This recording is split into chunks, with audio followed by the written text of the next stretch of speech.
New Relight opticals and computerised I clinic. हमारे यहाँ Sarojini hospital के आई स्पेशलिस्ट डॉक्टर अवेलेबल। अपनी आंखों का मुफ्त मुआयना करवाइए। जी हाँ, sun glasses 99 onward, any number glasses from 250।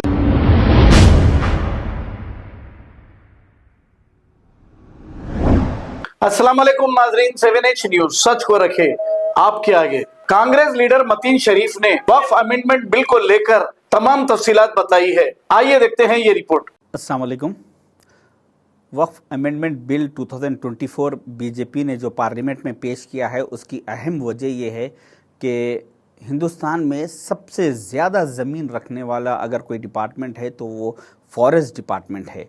उसके बाद दूसरे नंबर पर रेलवे डिपार्टमेंट है जिसके पास सबसे ज़्यादा ज़मीन है, और उसके बाद तीसरे नंबर पर सेंट्रल गवर्नमेंट का जो डिफेंस है उनके पास है, और चौथे नंबर पर हिंदुस्तान में सबसे ज़्यादा ज़मीन है तो वो वक्फ बोर्ड के पास है। तो बीजेपी चाहती है कि इस चौथे नंबर पे जो सबसे ज़्यादा ज़मींदार है वक्फ बोर्ड डिपार्टमेंट ऑर्गेनाइजेशन, तो इसको चौथे नंबर से 40वें नंबर पर ला दे। इस वजह से उन्होंने एक काला कानून बनाते हुए एक बिल पार्लियामेंट में पेश किया, जिसको बहुत ही काबिलियत के साथ राहुल गांधी जी, जो पार्लियामेंट के लीडर ऑफ अपोजिशन हैं, उन्होंने उस बिल के बारे में कहा कि इसको जॉइंट पार्लियामेंट कमेटी यानी जेपीसी को भेजा जाए, और वहाँ पे वो लोगों की राय लेंगे। उसके बाद हम उस बिल के ऊपर पार्लियामेंट में डिस्कशन करेंगे। तो जैसे ही इस बिल को राहुल गांधी जी के कहने पर जेपीसी को भेजा गया, तो वहाँ पर मुस्लिम ऑर्गेनाइजेशन जैसे कि मुस्लिम पर्सनल लॉ बोर्ड है और जमीयतुल उलमा है और कई ऐसे मुस्लिम ऑर्गेनाइजेशंस जेपीसी से रुजू हुए और उन्होंने इस बिल को अपोज किया। और अपोज करने के बाद मुस्लिम पर्सनल लॉ बोर्ड ने कहा, एक मेल आईडी उन्होंने तैयार की, एक स्कैनर तैयार किया, जिस स्कैनर को हमें चाहिए कि स्कैन करके अगर हम मुस्लिम पर्सनल लॉ बोर्ड को मेल करेंगे तो वो कितने करोड्स ऑफ मेल उनको रिसीव हुए, वो मेल्स वो बताएंगे कि देखो इतने करोड्स ऑफ लोग इस बिल को अपोज कर रहे हैं। वो मेल्स जेपीसी को बताया जाएगा, और उसके बाद वो एतराज़ात को देखते हुए वो लोग पार्लियामेंट में इसको बोलेंगे कि इतने करोड्स ऑफ लोग इसके ख़िलाफ़ है, लिहाजा इस बिल को रोक दिया जाए, ख़त्म कर दिया जाए। इसका छोटा सा प्रोसेस है कि आपको जो स्क्रीन पे जो स्कैनर दिख रहा है, इस स्कैनर को आपको स्क्रीनशॉट लेके इसको स्कैन करना है। स्कैन करने के बाद आपको एक ब्लू लाइन आएगी, एक मेल आपके फ़ोन से ओपन होगा, उसमें ब्लू लाइन पे ओपन मेल बोल के आएगा, उसको आप क्लिक करेंगे तो फिर उसके बाद वो पूरा मैटर जो मुस्लिम पर्सनल लॉ बोर्ड ने तैयार किया वो आपके स्क्रीन पे आएगा। फिर उसके बाद आप उसको अगर एक फॉरवर्ड का बटन दबा दे तो वो मेल आपके फ़ोन से डायरेक्ट मुस्लिम पर्सनल लॉ बोर्ड को पहुंच जाएगा। उससे फ़ायदा ये होगा कि करोड्स ऑफ मेल अगर आएंगे तो वो मेल्स के डिटेल्स मुस्लिम पर्सनल लॉ बोर्ड जेपीसी को यानी जॉइंट पार्लियामेंट कमेटी को बताकर इस बिल को रोकने में कामयाबी हासिल कर सकते हैं।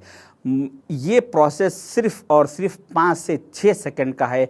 अगर हम 5 से 6 सेकंड का प्रोसेस करने के लिए हमारे पास वक्त नहीं है तो फिर आप तैयार हो जाइए कि इस मुल्क में जो 3 लाख से ज़्यादा मसाजिदें हैं, हज़ारों खानखाएँ हैं और 10 लाख एकड़ से ज़्यादा जो वक्फ की ज़मीन है, ये सब कुछ तबाह होने से फिर कोई नहीं रोक सकता। आप इसको इतना गफलती में या इतनी आसानी से मत लीजिए और अपना 5 से 6 सेकंड का प्रोसेस करके इसको इमीडिएट फॉरवर्ड कीजिए, क्योंकि कल यानी 13 सितंबर को इसकी आखिरी तारीख़ है। कल जुमे की नमाज के बाद हर मसाजिदों में ऐलान कीजिए और मसाजिदों के बाहर वहाँ के ज़िम्मेदार नौजवान कमेटियाँ वाले एक 4-5 काउंटर लगाइए, टेबल्स लगाइए, उस पे स्कैनर की फ़ोटो रखिए और लोगों को गाइड कीजिए कि सिर्फ इसको स्कैन कीजिए, और जो भी मुसल्ली नमाज के बाद बाहर निकलेंगे उनको कहिए कि आप स्कैन करके ही जाइए।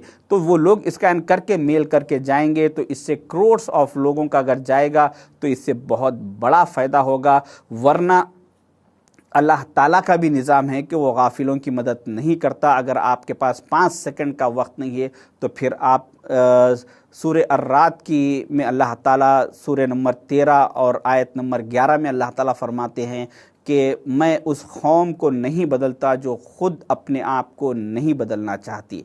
तो इस वजह से हमें चाहिए कि अपने आप को बदलें। हमारे टाइम में से सिर्फ एक 6 सेकंड का वक्त निकाल के इस मेल को फॉरवर्ड कीजिए। जो बाहर NRIs है, दुबई, सऊदी, अमेरिका, जहाँ पर भी हिंदुस्तानी रहते हैं, उन सब के चाहिए कि इस मेल को, स्कैनर को फॉरवर्ड कीजिए। कम से कम इस वीडियो को फॉरवर्ड कीजिए। आप करने के बाद आपके घर के जितने फ़ोन्स हैं उन सारे फ़ोनों से ये स्कैन कराइए और मेल फॉरवर्ड कीजिए।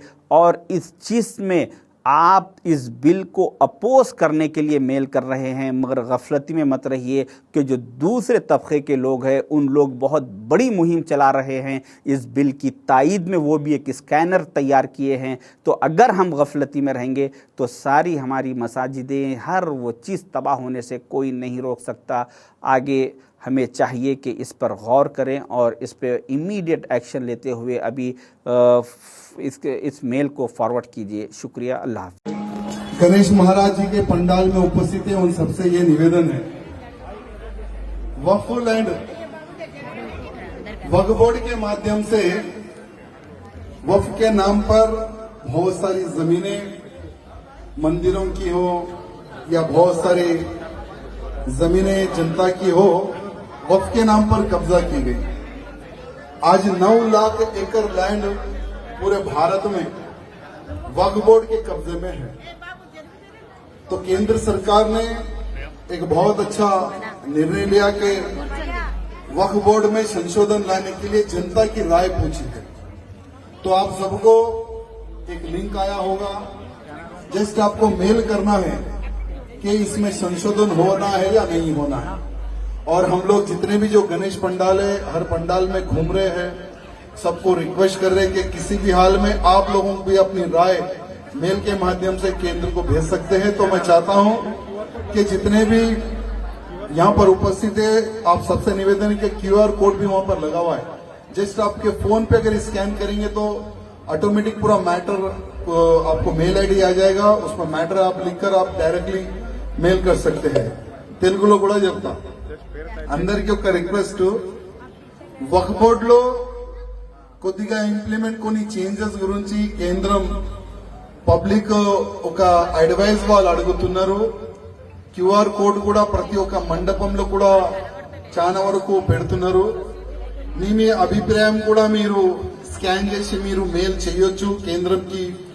మీ మనసులో ఉన్న ఆ విషయం కూడా మీరు కేంద్రంకి చెప్పొచ్చు. ఎందుకంటే మొత్తం భారతదేశంలో చాలా వరకు 9 లక్షల ఎకరాల ల్యాండ్ ఈ వక్ఫ్ బోర్డులు కబ్జా చేసుకున్నారు.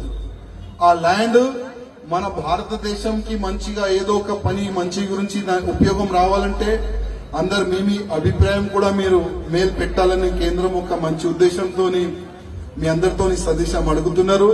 నేనైతే వక్ఫ్ బోర్డే తీసేయాలని నేనైతే కోరుతున్నాను. కానీ దాంట్లో జనాలు అభిప్రాయం కేంద్రం అడుగుతుంది. మీ అభిప్రాయం కూడా పంపించాలని నేను మీ అందరికీ కోరుతున్నాను. ఇంకా మా రవిబాయికి హృదయపూర్వక ధన్యవాదాలు. మీరు నాకు ఇక్కడ చెప్పడానికి అవకాశం ఇచ్చారు. చాలా చాలా ధన్యవాదాలు. New Relight opticals and computerised I clinic. हमारे यहाँ सरोजनी हॉस्पिटल के आई स्पेशलिस्ट डॉक्टर अवेलेबल। अपनी आंखों का मुफ्त मायना करवाइए। जी हाँ, sun glasses 99 onward, any number glasses from 250 onward, contact lenses any colour ₹99 onward. जो हजरात 60 साल की उम्र से ज्यादा है, हज और उम्रा जाना चाहते हैं, उनके लिए बिल्कुल free number glasses, free home delivery और free eye checkup. New relight optical, Talab Katta, main road, opposite to Baba Bahauddin Dargah. Mobile 9848392127। खबर है शहर की, खबर है गाँव की, खबर है सारी दुनिया की। 7H न्यूज पसंद आए तो लाइक कीजिए, शेयर कीजिए और सब्सक्राइब करना ना भूलें। 7H news.